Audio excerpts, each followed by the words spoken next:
Hello guys, welcome back to మన serial. Last ఎపిసోడ్లో గుర్తుంది కదా, పొదరిల్లు సీరియల్లో సోమవారం నాడు చక్రిని మాధవ తిడతాడు. కన్నాని ఒంటరిగా వదిలేసి వెళ్ళడంతో క్యాస్వాక్ కూడా ఫైర్ అయిపోతాడు. ఇంకొక వైపు కన్నా ఎమోషనల్గా మాట్లాడడం, జ్వరం వచ్చిందని చెప్పడంతో మహా ఆలోచనలో పడుతుంది. ఇక కన్నాని చూసేందుకు మహా తిరిగి మళ్ళీ బృందావనానికి వచ్చిందనమాట. ఈరోజు ఎపిసోడ్లో కేశవ తన మనసులో ఉన్న భావాన్ని కూడా శైలుకు చెప్పేస్తాడు. ఇక ఈ ఇద్దరు ప్రేమ ప్రయాణాన్ని మొదలు పెడతారనమాట. ఇది ఈరోజు ఎపిసోడ్లో హైలైట్స్. అవన్నీ క్లారిటీగా చెబుతాను, వినండి. నేను ఇచ్చిన సలహా బాగానే వర్కౌట్ అయి ఉంటుందిలే, అందుకే ఇలా వచ్చావా, మాట్లాడవేంటి అని చక్రిని అడుగుతాడు ఓంకారేశ్వర్. నువ్విచ్చిన తొక్కలో సలహా వల్ల నా భార్య ఇంట్లోంచి దొబ్బేసింది, అదే వెళ్ళిపోయింది, నా బతుకు రోడ్డు మీదకు వచ్చేసిందిరా అని చక్రి అంటాడు.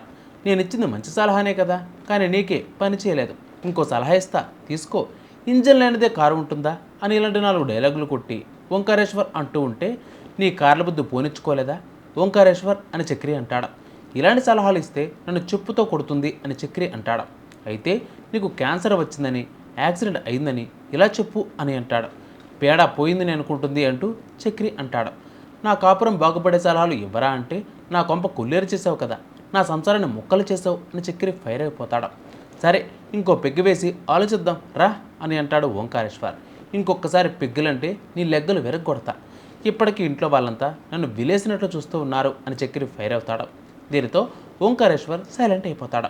అయితే మరొక వైపు శైలు వచ్చి కేశవ షాప్ ముందే నిల్చుంటుంది. ముంగీసా, ఇకపై నీకు కనిపించను, నేను హింసించను అని అంటుంది. మంచిది అని కేశవ అంటే, మా నాన్న చూపించిన వాడిని చేసుకుంటానులే, ఇకపై నీకు కనిపించను, ఇటు రాను అని అంటుంది శైలు. ఆ మాటలో ఒక్క క్షణం ఆగిపోతాడు కేశవ. చివరిసారైనా నన్ను చూడవా అని అంటుంది శైలు. మనం వద్దని అనుకున్న వారికి ఎంత దూరంగా ఉంటే అంత మంచిది అని కేశవ సలహా ఇస్తాడు. దీనితో శైలు వెళ్ళిపోతుంది. చోటుగాడు శైలు వెళ్తుంది అని చెబుతూనే ఉంటాడు. శైలు పూర్తిగా వెళ్ళిపోయిన తర్వాత కేశవ కంగారు పడతాడు. నిజంగానే వెళ్ళిపోయిందా అని షర్టు మార్చుకుని శైలు వెనక పరిగెడతాడు. అయితే అప్పుడే శైలు వెనకాలే కేశవ వెళ్తూ ఉంటాడు. ఎందుకు నా వెనకాల వస్తున్నావు అని శైలు అడిగితే, నువ్వే నా ముందు నడుస్తున్నావు అని కేశవ ఫైర్ అవుతాడు. ఇంకా ఎందుకు దాచిపెడతావురా, నేనంటే నీకు ఇష్టం, నన్ను ప్రేమిస్తున్నావు, ఆ సంగతి నాకు తెలుసు అని శైలు అంటుంది. అది ప్రేమేమో నాకు తెలియదు, కానీ నీకు పెళ్ళి అని తెలిసినప్పుడు క్షణం పాటు గుండె ఆగిపోయింది. నువ్వు దూరం అవుతున్నావు అనే ఆలోచన వస్తే చాలు ఏదోలా అయిపోతుంది అని కేశవ అంటాడు. దాన్నే ప్రేమ అంటారా అని శైలు అంటుంది. నాకు ప్రేమించడం రాదు, కోపడతాను, బుజ్జగించడం రాదు, అలకలు తెచ్చడం కూడా రాదు, ఇవన్నీ నాకు తెలియవు అని కేశవ అంటాడు. ఏమీ తెలియకపోయినా పర్వాలేదు, అన్నీ నేర్పిస్తానులే అని శైలు అంటుంది. నన్ను ప్రేమిస్తున్నావు అని నాకు అర్థమైంది అని కేశవాను హత్తుకుంటుంది శైలు. ఇంకొక వైపు హాస్టల్లో మహాకి సారీ కార్డులు మెంటలెక్కిస్తూ ఉంటాయి. సెక్యూరిటీ గార్డు నుంచి హాస్టల్లో ఉన్న ప్రతి ఒక్కరూ మహాకి సారీ కార్డులు ఇస్తారు. మంచివాడిలా ఉన్నాడు, క్షమించవచ్చు కదా అని అందరూ రిక్వెస్ట్ చేస్తూ ఉంటారు. దీనితో మహా మొత్తానికి చక్రి గురించి ఆలోచిస్తూ ఉంటుంది. ఇంకొక వైపు కన్నగాడికి ఫీవర్ ఎక్కువైపోతూ ఉంటుంది. ఇంట్లో ఎవరూ లేకపోవడంతో పెద్ద సేవలు చేస్తూ ఉంటాడు. అయితే జ్వరం ఎంతకీ తగ్గకపోవడంతో కేశవాకు ఫోన్ చేయాలని పెద్ది అనుకుంటాడు. ఇక్కడేమో కేశవ శైలు ప్రేమలో తేలుతూ ఉంటాడు.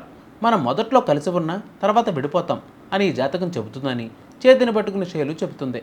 అలా ఏమీ జరగదు అని కేశవ అంటే, ఇంత ప్రేమ పెట్టుకుని ఇన్ని రోజులు నన్ను ఎందుకురా తిప్పుకున్నావు అని శైలు అంటుంది. అది ప్రేమ అని నాకు ఇన్ని రోజులు తెలియదు కదా అని కేశవ అంటాడు.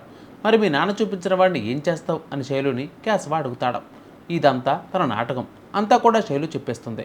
ఇదంతా నాటకమా అని శైలు చేతుల్ని విరిచిపట్టుకుంటాడు. నీ ప్రేమను బయటపెట్టేందుకే చిన్న ప్రయత్నం, నన్ను వదలవా అని శైలు అంటే చివరకు శైలును విడిపించుకుని కేశవకు ముద్దు పెట్టాలి అని చూస్తుంది. ఇంతలో పెద్ద ఫోన్ వస్తుంది. కేశవ వెళ్ళిపోతాడు. నా కోసం ఆగకుండా వెళ్ళిపోతాడా, నాకు తగ్గట్టుగా ఎలా మార్చుకుంటానో చూడు, ఇప్పుడే కదా జర్నీ మొదలైంది అని శైలు తనలో తాను అనుకుంటుంది. అంటే ఈ దెబ్బతో చూస్తే త్వరలో పొదరిల్లు కాస్త ముక్కలైపోద్ది అని మనకు అర్థమవుతుందన్నమాట. ఇక అసలు విషయానికి వస్తే చక్రి సారీ మహాని డిస్టర్బ్ చేస్తూ ఉంటుంది. దివ్య వచ్చి, అతని గురించే ఆలోచిస్తున్నావా, డిస్టర్బ్ చేస్తున్నాడా, నువ్వే డిస్టర్బ్ అవుతున్నావా అని అంటుంది. అతను ఎంతలా ప్రేమిస్తున్నాడో అంతలా సారీ చెబుతున్నాడు అని దివ్య అంటుంది.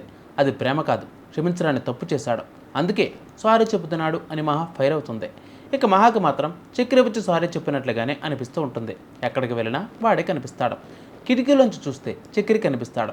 మళ్ళీ కళ్ళు తుడుచుకుని చూస్తే చక్రి ఉండడం.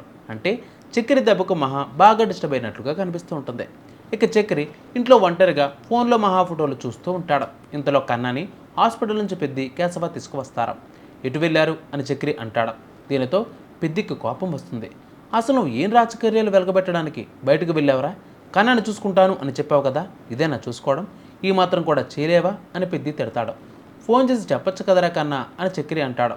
నువ్వంటేనే నాకు ఇష్టం లేదు, నువ్వు ఒక రౌడీవి, అందుకే వదిన వెళ్ళిపోయింది అని కన్నా మారం చేస్తూ ఉంటాడు. కన్నా మాటలకు చక్రికి కోపం వస్తుంది. ఎరా కొడతావా? వాడి మీద చేయి వేస్తే ఆ చేయి ఉండదు, విరిచి పారేస్తా అని కేశవ ఫైర్ అవుతాడు. అలా ఇద్దరు తిట్టుకోవడం చూసి పెద్ది మరింతగా కోపడతాడు. వీడు మారడు, మహా మన ఇంటికి రాదు అని పెద్ది అనేసరికి కన్నగాడు అన్నట్లుగానే ఆమె కూడా నన్ను తిట్టిపోయింది, పెద్ద తేడా ఏమీ లేదు అని కేశవ అంటాడు. అలా చక్రిని అందరూ కలిసి తిట్టేస్తూ ఉంటారు. నా టైం బాగా లేదురా, గ్రహాలు అనుకూలించడం లేదు, మీరు నన్ను వదులుతారా అని బయటకు పోతాడు చక్రి. ఇక మరొక వైపు కన్నగాడు ఏడుస్తూ మహాకి ఫోన్ చేస్తాడు. జ్వరం వచ్చింది వదిన, ఎవరో పట్టించుకోవట్లేదు, ఇప్పుడు పెద్దనే వచ్చి హాస్పిటల్కి తీసుకుని వెళ్ళాడు, ఇల్లు మునుపటిలా మారిపోయింది, ఏమీ నచ్చడం లేదు, నా కోసమైనా రావద్దునా అని కన్న ఏడ్ చేస్తూ ఉంటాడు. రావాలని ఉందిరా కానీ అని మహా చెప్పేలోపే కన్న ఫోన్ కట్ చేస్తాడు. దీనితో ఉదయాన్నే ఫ్రూట్స్ పట్టుకుని మరి మహా వస్తుంది. మహారాకను చూసి నారాయణ హ్యాపీగా ఫీల్ అవుతాడు. మహాని చూసిన వెంటనే నారాయణ గుంజీలు తీయడం మొదలు పెడతాడు. తప్పుడు సలహా ఇచ్చాను కదా అందుకే చేస్తున్నాను అని నారాయణ అంటే, మీరు ఎప్పుడైనా మంచి సలహా ఇచ్చారా, ఇచ్చి చచ్చారా అని మహా అంటుంది. సో నాకు నీలాంటి అమ్మ లేదమ్మా, చిన్నప్పుడే చనిపోయింది అని నారాయణ ఎమోషనల్ డైలాగ్ పడతాడు. అయితే కన్నను చూసి వెళ్ళడానికి వచ్చాను అని చెప్పడంతో ఎపిసోడ్ పూర్తవుతుంది. మరి రేపటి ఎపిసోడ్లో చక్రితో మహా మాట్లాడుతుందా లేదా, శైలితో కొత్త ప్రయాణం ఎలా ఉంటుంది అనేది చూడాలి. అందరికీ కీప్ వాచింగ్ మన సీరియల్.